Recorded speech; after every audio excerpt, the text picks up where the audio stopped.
Pronounce. Pronoun, pronoun का अर्थ होता है सर्वनाम। सर्वनाम, सबसे पहली बात आती है सर्वनाम कहते किसे, किस काम आते हैं। तो संज्ञा के स्थान पे प्रयुक्त होने वाले शब्दों को सर्वनाम कहते हैं।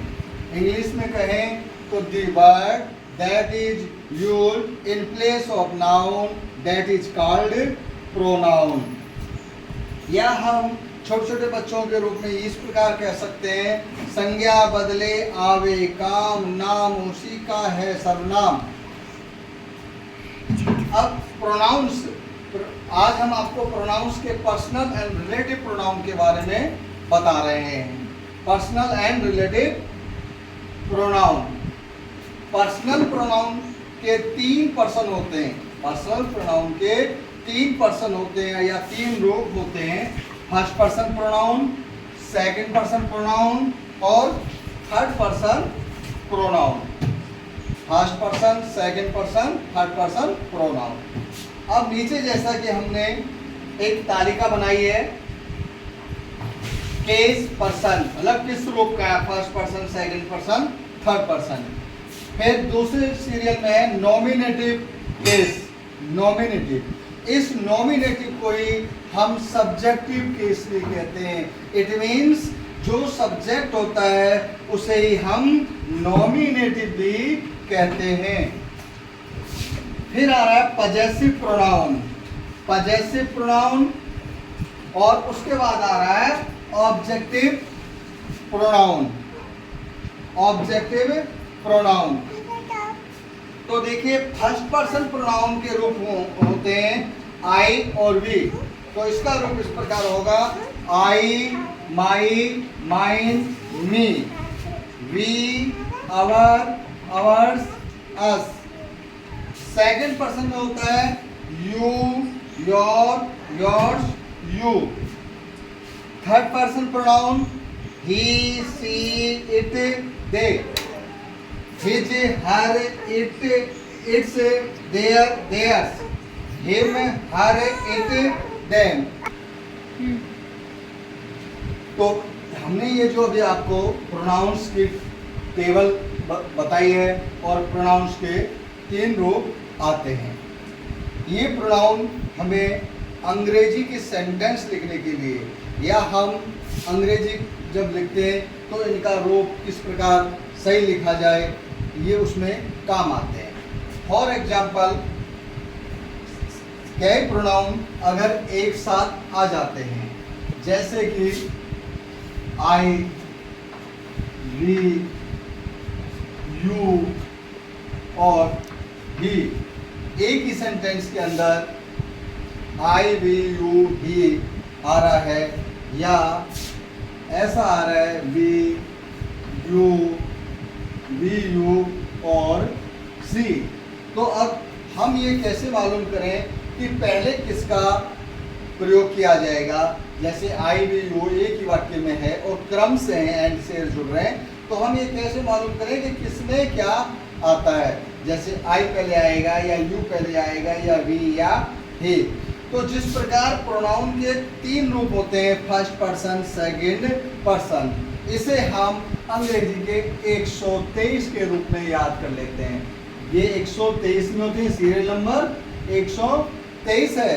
पर जब इन्हें करेक्ट आंसर के रूप में लिखेंगे, जब एक सेंटेंस में तीनों ही प्रोनाउन दिए गए हों, तो किसको पहले वरीयता दी जाए, इसके लिए हम गणित के 231 शब्द को याद रखेंगे। गणित के 231 शब्द को याद रखेंगे, अर्थात धारा 231 को याद रखेंगे। अब 231 कैसे कि दिया गया pronoun first person, second person, third person सभी दिए गए हैं, किंतु जब हम प्रोनाउन सही भरेंगे, राइट चूज ऑफ प्रोनाउन होगा, तो सबसे पहले सदैव सेकंड पर्सन का प्रयोग किया जाता है, फिर थर्ड पर्सन का प्रयोग किया जाता है और अंत में एंड लगाकर फर्स्ट पर्सन को लिख देते हैं।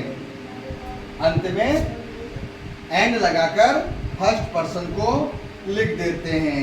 फॉर एग्जाम्पल यदि वाक्य में ऐसा दिया गया है आई कॉमा ही कॉमा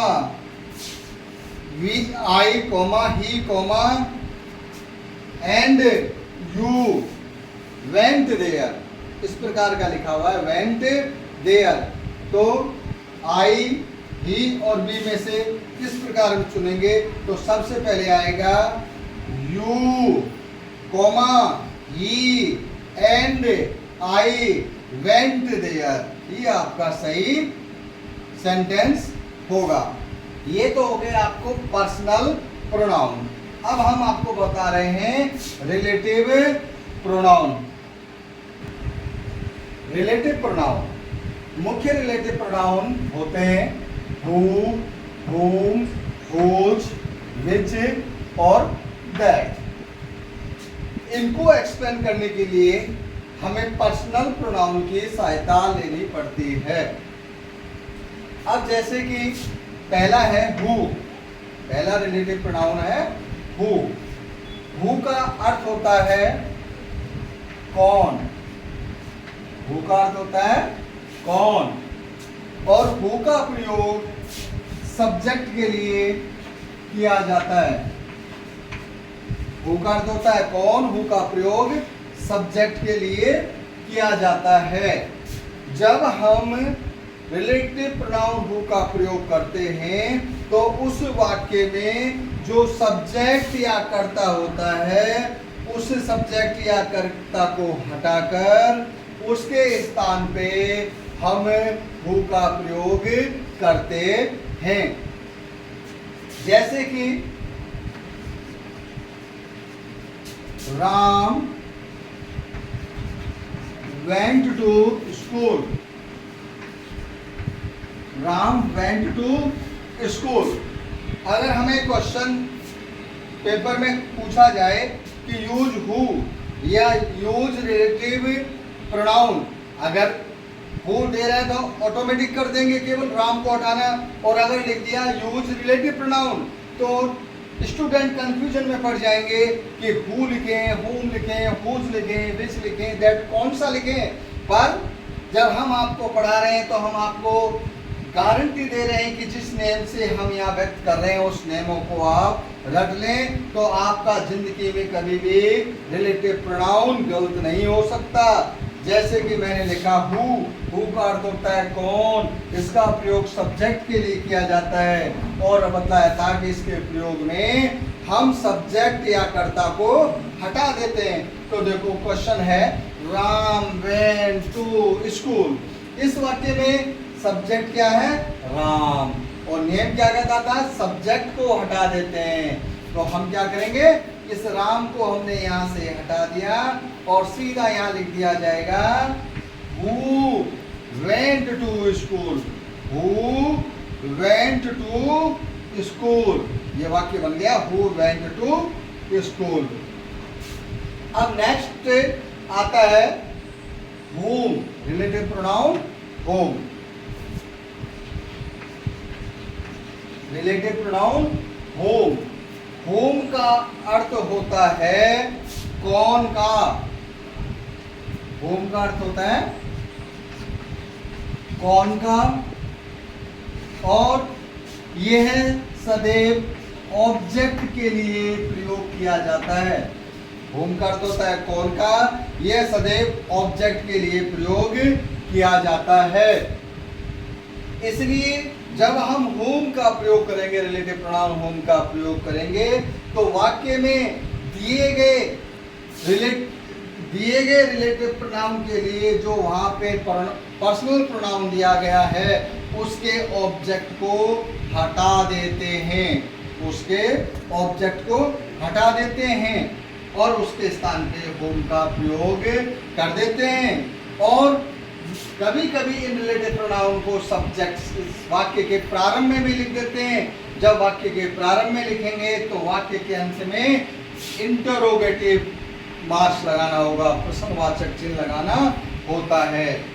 जब हम whom का प्रयोग करेंगे तो बच्चे ये कह सकते हैं कि सर हमें क्या मालूम कि ऑब्जेक्ट क्या होते हैं। तो हमने जो पर्सनल प्रोनाउन की टेबल पढ़ी थी उसमें जो ऑब्जेक्ट वाले खाने में जितने भी शब्द आ रहे हैं वो ऑब्जेक्ट वाले इसमें से हट जाएंगे। फॉर एग्जाम्पल उसमें आया था ऑब्जेक्ट वाली में मी, आई का मी था, मी, वी का अस, यू का यू, ही का हिम और सी का हर, दे का देन। ये जो प्रोनाउन है ऑब्जेक्ट हैं, पर्सनल प्रोनाउन के ऑब्जेक्ट हैं, इनको हटाकर हम होम का प्रयोग कर देते हैं। जैसे कि हम वाक्य में पूछा जाए, वाक्य में दिया गया है Ram taught us, Ram taught us English, Ram ने हमें अंग्रेजी पढ़ाई। अब वहां प्रयोग किया जा रहा यूज रिलेटिव प्रोनाउन होम, तो अब हम राम टॉट अस इंग्लिश में से किस वाक्य को हटाएंगे? तो किसको हटाएंगे? हम जो इनडायरेक्ट प्रोनाउन है, जो अस है, उसमें से अस को हटा देंगे और वाक्य को इस प्रकार लिखेंगे। वाक्य क्या था? Taught us, taught second form है, तो वाक्य आएगा सबसे पहले होम लिख दिया जाएगा। अब जब सेकंड वर्ब है तो डिड क्रिया का प्रयोग किया जाएगा, हेल्पिंग वर्ब। ये जो हम अभी नेक्स्ट चैप्टर में आपको बताएंगे, फ्रेमिंग उसमें मालूम चलेगा। तो home did Ram teach, home did Ram teach English, interrogative marks लगा देंगे। हमने पहला वाक्य पढ़ा था राम टॉट अस इंग्लिश। उसके बाद वाक्य यह आ रहा है कि ही रोड मी ए लेटर, और हमें इस वाक्य में रिलेटिव प्रोनाउन whom का प्रयोग करना है। रिलेटिव प्रोनाउन whom का प्रयोग करना है। तो मेरे साथियों, मैंने आपको बताया था whom का अर्थ होता है ऑब्जेक्ट। तो दिए गए वाक्य में हम ये देखेंगे ऑब्जेक्ट कहाँ पे है। देखो, ही सब्जेक्ट है, रॉड्स मैन वर्ब की सेकंड फॉर्म है, मी ऑब्जेक्ट है, और कौन सा ऑब्जेक्ट? इनडायरेक्ट ऑब्जेक्ट, और ए लेटर ऑब्जेक्ट है, डायरेक्ट ऑब्जेक्ट है। अब आप कहोगे सर ये डायरेक्ट ऑब्जेक्ट और इनडायरेक्ट ऑब्जेक्ट क्या है? तो आपको इसके बारे में बता दें कि हमारे जो हमने पैसिव वॉइस में प्रोनाउन टेबल पढ़ी थी, या वर्तमान में जो हम पर्सनल प्रोनाउन पढ़े हैं, ये पर्सनल प्रोनाउन भी इनडायरेक्ट ऑब्जेक्ट कहलाते हैं। पर्सनल प्रोनाउन का जो ऑब्जेक्ट वाले खाने हैं वो इनडायरेक्ट ऑब्जेक्ट कहलाते हैं, और किसी व्यक्ति वस्तु के नाम को हम डायरेक्ट ऑब्जेक्ट कहते हैं। जैसे ए लेटर सीधा नाम है, या सीता, गीता, मीता, जो भी हो। अब हम इसमें होम का प्रयोग कर रहे हैं। जब हम होम का प्रयोग कर रहे हैं तो होम के लिए हम वाक्य में सबसे पहले लिखेंगे होम। क्या लिखेंगे? सबसे पहले लिखेंगे होम। अब जब देखो, ये तो वाक्य सिंगल वाक्य है। क्या है? जब ये सिंगल वाक्य है और अगर हम होम का प्रयोग पहले करते हैं तो वाक्य का सीक्वेंस बदल जाता है। हम ये नहीं कह सकते ये वाक्य इंटरोगेटिव का है या असर्टिव का। तो ऐसे वाक्यों को हम इंटरोगेटिव में बनाना होगा। और अगर दो वाक्य दिए गए हों तो हमें सिंपल सेंटेंस असर्टिव सेंटेंस में भी बदल देते हैं। जैसे कि नीचे वाक्य वाले वाक्यों को असर्टिव में ही हम बदल देंगे। अब जब ये इंटरोगेटिव में बदला जाएगा तो बच्चों यहाँ इस वर्ब को देखेंगे रॉड। जब इंटरोगेटिव में बदलते हैं तो सब्जेक्ट से पहले, सब्जेक्ट क्या है? ही। सब्जेक्ट से पहले ऑक्सिलरीज वर्ब में से अर्थात हेल्पिंग वर्ब में से एक क्रिया का आना जरूरी है। अगर वाक्य के अंदर कोई भी ऑक्सिलरी वर्ब है, हेल्पिंग वर्ब है, तो उसे सब्जेक्ट से पहले लगा देते हैं, जो कि हम नेक्स्ट जो चैप्टर पढ़ाएंगे आज ही उसमें बताएंगे। तो अब यहाँ पे रॉड क्या है? हेल्पिंग वर्ब है नहीं, 24 क्रिया है नहीं। ये क्या है? Man verb. मैन वर्ब की कौन सी फॉर्म है?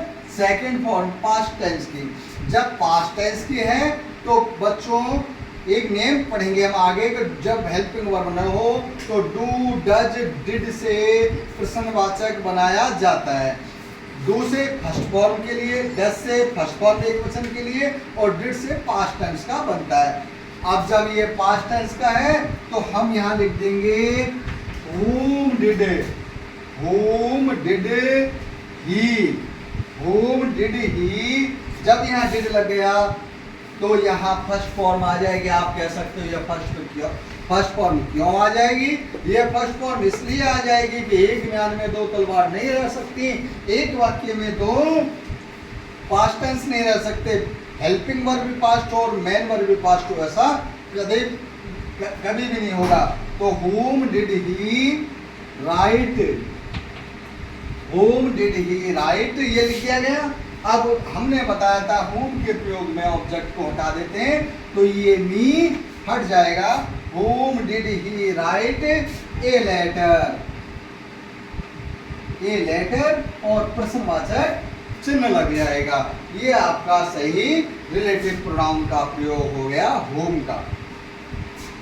अब नेक्स्ट सेंटेंस है दी beggar was clever, the beggar was clever भिखारी चालाक था।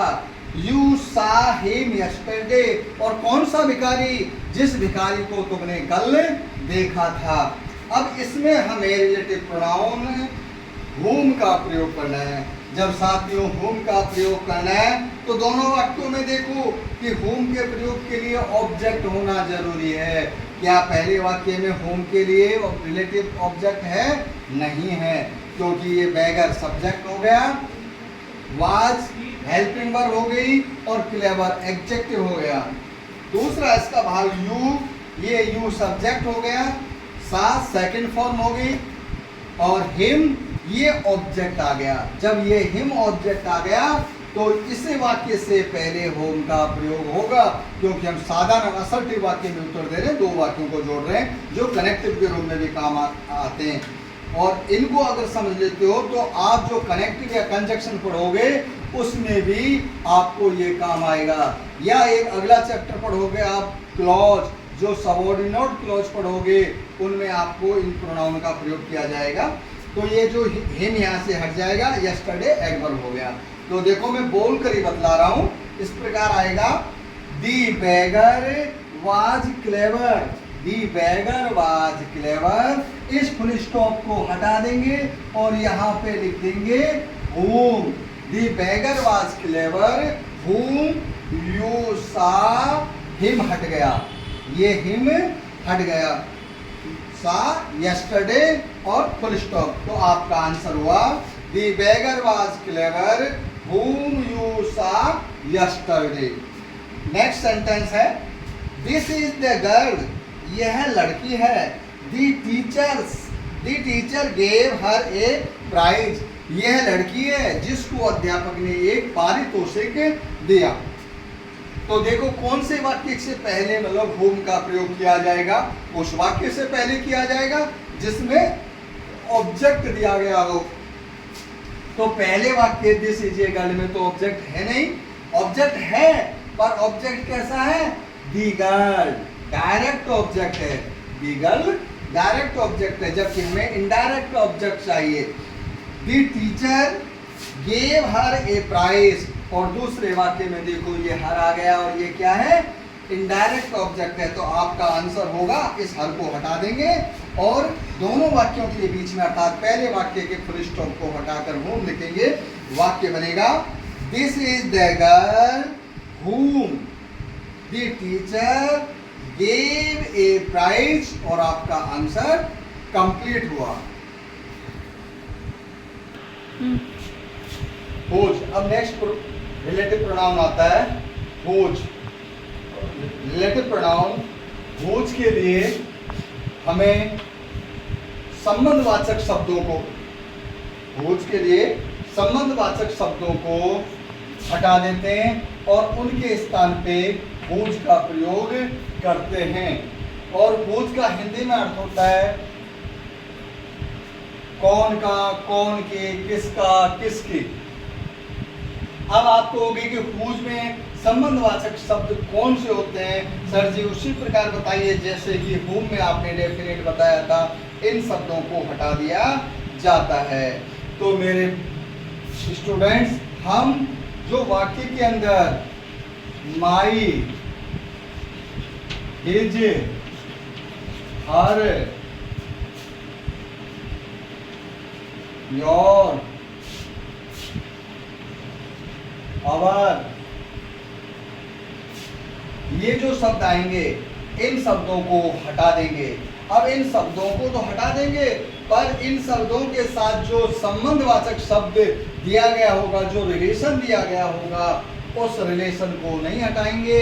केवल इन शब्दों में से किसी एक जो दिया गया उसे हटा देंगे और संबंधवाचक शब्द से पहले हुज का प्रयोग लिख देते हैं। अब प्रॉब्लम ये आती है कि हमने हु और होम का प्रयोग, ये जो प्रयोग किया था एक फ्रेमिंग क्वेश्चन के रूप में कर लिया था, या हमने रिलेटिव प्रोनाउन के रूप में किया था, पर जो हुज, विच और दैट हैं इनका प्रयोग ये क्लिष्ट होते हैं और इनका प्रयोग लगभग क्लॉज के रूप में किया जाता है। फर्क कुछ भी नहीं पड़ता, बनाने का तरीका वही है, नेम वही है, पर इनमें संबंध देखा जाएगा। वाक्य बड़ा होगा, एक एक वाक्य में दो दो संबंध हो सकते हैं। तो हमें क्या करना है, जिससे पहले जहां पर ये संबंध लिखे गए हैं उनसे उसको हटा के तो हुज लिख देंगे, पर पहले वाक्य में उसके लिए क्या शब्द आया है, पहले वाक्य में उसके लिए क्या शब्द आया है, जो शब्द उसके लिए आया होगा उसके पास हम हुज लगे हुए वाक्य को लिखते हैं। फॉर एग्जाम्पल, पहला वाक्य है राम पुल्स रिक्शा। राम रिक्शा खींचता है या राम रिक्शा चलाता है। His son has become a doctor, और उसका लड़का एक चिकित्सक बन गया। किसका लड़का चिकित्सक बन गया? जो व्यक्ति रिक्शा खींचता है। रिक्शा कौन खींचता है? राम खींचता है। राम का संबंध कहाँ पे है, किससे है? हिज सन से। राम का संबंध है हिज सन से। फिर देखो मेरे साथियों, हिज सन का संबंध किससे है? ए डॉक्टर से। राम का संबंध हिज सन से, हिज सन का संबंध राम से और ए डॉक्टर से। अब आप मुझे बताइए कि राम को जोड़ने के लिए हिज सन ज्यादा महत्व रखता है या एक डॉक्टर ज्यादा महत्व रखता है? तो ये सार्वभौमिक सत्य है कि बाप के लिए बेटा कुछ भी बन जाए वो बेटा ही रहता है। इसलिए हम यहाँ हिज को हटाकर रिलेटिव प्रोनाउन हुज का प्रयोग कर रहे हैं, इसलिए यहाँ हिज को हटाकर हुज लिख देंगे। क्या लिख देंगे? हिज को हटाकर हुज लिख देंगे। और फिर देखेंगे क्या राम इसमें पास में आ रहा है, तो हमारा वाक्य होगा Ram whose son has become a doctor. Ram whose son has become a doctor, comma लगाएंगे और पुल्स रिक्शा, पुल्स रिक्शा। तो आपका ये वाक्य इस प्रकार बन जाएगा जैसे राम, ये वाक्य हुआ राम, पहले वाक्य में से राम ले लिया। अब क्या था? राम, और ये संबंध यहाँ आ गया। तो इस हिज के स्थान पे, हम हिज को हटा रहे, इस हिज के स्थान पे हमने लिख दिया हुज। तो ये हो गया Ram whose son has become a doctor, become a doctor. अब देखो कॉमा इसलिए लगा रहे हैं क्योंकि वाक्य पूर्ण नहीं हुआ। अब बचा हुआ हमने लिख दिया Ram whose son has become a doctor, यहां तक वाक्य आ गया। अब वाक्य क्या रह गया? वाक्य पहले था राम पुल्स रिक्शा, तो कॉमा के बाद लिख देंगे पुल्स रिक्शा, और ये वाक्य आपका पूर्ण हो गया। अब देखिए नेक्स्ट अगला वाक्य, जैसे ये वाक्य लिखा हुआ है, आई know Kirti, I know Kirti, her sister is a pilot. तो फिर देखो आई नो, आई एक, कीर्ति दो, आई का संबंध कीर्ति से, her sister is a pilot, her sister is a pilot. अब pilot her sister, I know Kirti में उसको कीर्ति को जानती हूँ, her sister is a pilot. तो अब ये देखो यहाँ पे I, Kirti, her sister, a pilot. A pilot कौन है? उसकी बहन पायलट है। और ये जो पायलट है, ये पायलट कौन है? पहले वाक्य में देखो क्या लिखा हुआ है, आई है कीर्ति, ये पायलट है कीर्ति। अर्थात इसका हम संबंध पास में कैसे जोड़ देंगे? इसके लिए अब जब देखो ये पास में आई नो कीर्ति, आई नो कीर्ति, अब इसे कैसे न पोजीशन में नहीं कि कॉमा लगाओ, पास पास में लिखा हुआ है, तो हम क्या करेंगे? केवल हर को हटा देंगे, यहाँ से केवल हर को हटा दिया और ये हो गया आई know Kirti whose sister is a pilot. ये आपका पूर्ण वाक्य हो गया। कहने का अर्थ है बच्चे कंफ्यूज में नहीं, कभी आप क्लोज के रूप में कॉमा लगा के भी जोड़ोगे और कभी अगर पास में है तो पास में लिख दिया जाएगा। मेरे कहने का अर्थ यह है कि हमें संबंधवाचक शब्द को पास में लिखा जाता है। और मेरे भाइयों बहनों, जब आप जेंडर पढ़ते हो तो उसके अंदर एक आता है केस इन अपोजिशन, उसके रूप में भी इसका ये प्रयोग, जब हम कॉमा लगा के प्रयोग कर रहे हैं तो ये केस इन अपोजिशन का भी वाक्य हो जाता है। केस इन अपोजिशन का अर्थ है के स्थान पर। अगला वाक्य आ रहा है the robber had to run away, the robber had to run away, लुटेरे भाग चुके थे, their shot missed the aim, और उनका जो शॉट था, उनका जो निशाना था, their shot missed the aim, और उनके जो शॉट था उसने उनके उद्देश्य को फेल कर दिया। तो अब देखो ये देयर क्या आ गया? मैंने आपको बताया था हुज के लिए शब्द बताए थे मायर, तो ये देयर यहाँ से हट जाएगा और ये रॉबर यहाँ लिखा हुआ है, तो हम क्या करेंगे? सबसे पहले लिखेंगे दी रॉबर, दी रॉबर, अब देयर के स्थान पे हुज लगा देंगे, the robber whose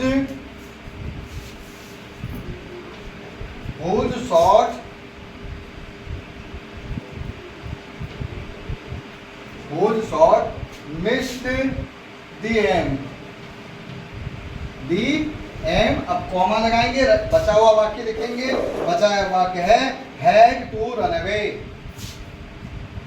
had to run away. ये आपका आंसर हो गया।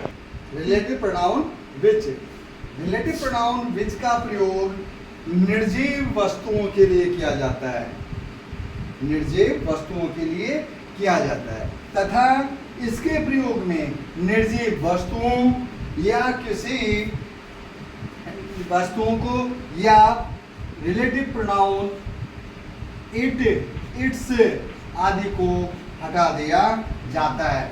जहाँ पे वाक्य में इट या इट्स या निर्जीव वस्तु आएगी उसे हम हटा देंगे, तथा इसको जोड़ने का तरीका वही होता है जो हमने हुज में पढ़ा था। तो अब देखते हैं पहला वाक्य, the picture is a nice, तस्वीर बड़ी सुंदर है, it is on the wall. अब ये देखो it is on the wall, निर्जीव वस्तु क्या है?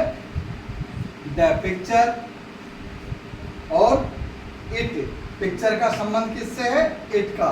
तो यहाँ पे ये इट हट जाएगा और सीधा लिख दिया जाएगा the picture is nice which is on the wall. हम इस इट को हटा देंगे और सीधा लिख देंगे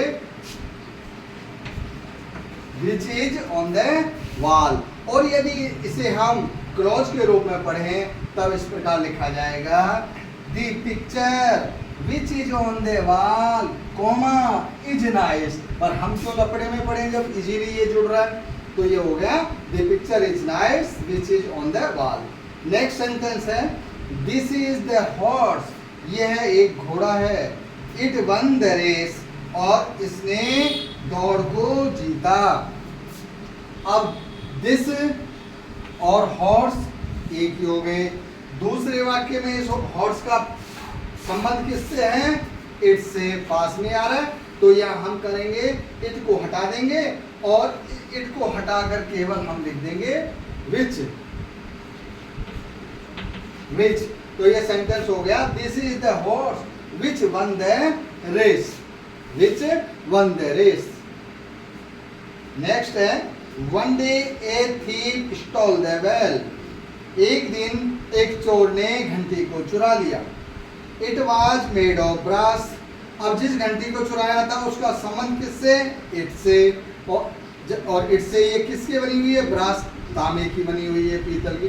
अब ये इट को हम, बैल का संबंध इट से आ गया, पास में ही है, तो हम इस इट को हटा देंगे और इट को हटाकर यहाँ लिख देंगे विच। विच, वाक्य बन गया one day a thief stole the bell which was made of brass. ये आपका विच का प्रयोग पूर्ण हुआ। Last relative pronoun that. That का अर्थ होता है कि, दैट का अर्थ होता है कि, और दैट, दैट का प्रयोग हम यहाँ रिलेटिव प्रोनाउन के रूप में कर रहे हैं, और दैट का प्रयोग सजीव निर्जीव दोनों के लिए किया जाता है। दैट का प्रयोग सजीव व निर्जीव, सजीव व निर्जीव दोनों के लिए किया जाता है। दैट का प्रयोग सजीव और निर्जीव दोनों के लिए किया जाता है। और सीधा सा है कि जब हम कंफ्यूजन में हों, where we will use that और which, where will we use that और which, you should always use that. जब तुम कंफ्यूजन में हो कि कहाँ पे विच का प्रयोग हो या कहाँ पे दैट का प्रयोग हो, तो आपको सदैव दैट का प्रयोग कर देना चाहिए। तो अब इसमें भी दैट के अंदर हम ये देखेंगे न निर्जीव सजीव दोनों के लिए है, तो हमें ये संबंध देखना है, और लगभग इसका प्रयोग दोनों वाक्यों के मध्य में किया जाता है, और यदि संबंध दूर है तो पहले संबंध लिख के किया जाता है। तो देखो पहला वाक्य, Lata was honoured by the president, Lata को प्रधान राष्ट्रपति के द्वारा पारितोषिक दिया गया, सम्मान किया गया। She is the best singer, और वह क्या है? वह श्रेष्ठ संगीतक है। तो अब देखो लता का संबंध सी से है, तो अब हम किस प्रकार प्रयोग करेंगे? ऐसे तो हम बोल नहीं सकते Lata was honoured by the president that, और फिर इसकी नकल करें गलत, that she is the best singer, गलत हो जाएगा। तो आपको वाक्य बनाना पड़ेगा लता, लता that is the best singer, that is the best singer, comma was honored by the president। वाक्य इस प्रकार बनेगा आपका, अभी बना के आपको बता रहे हैं। आपका वाक्य होगा लता, अब यहाँ पे दैट का प्रयोग हो जाएगा, लता दैट, वाक्य की नकल कर दो, Lata that is the best singer. वाक्य पूर्ण हो गया। अब जब वाक्य पूर्ण हो गया तो कॉमा लगाएंगे, और बचा हुआ पहले वाक्य का वाज ऑनर्ड बाय, इसको लिख देंगे was honoured by the president,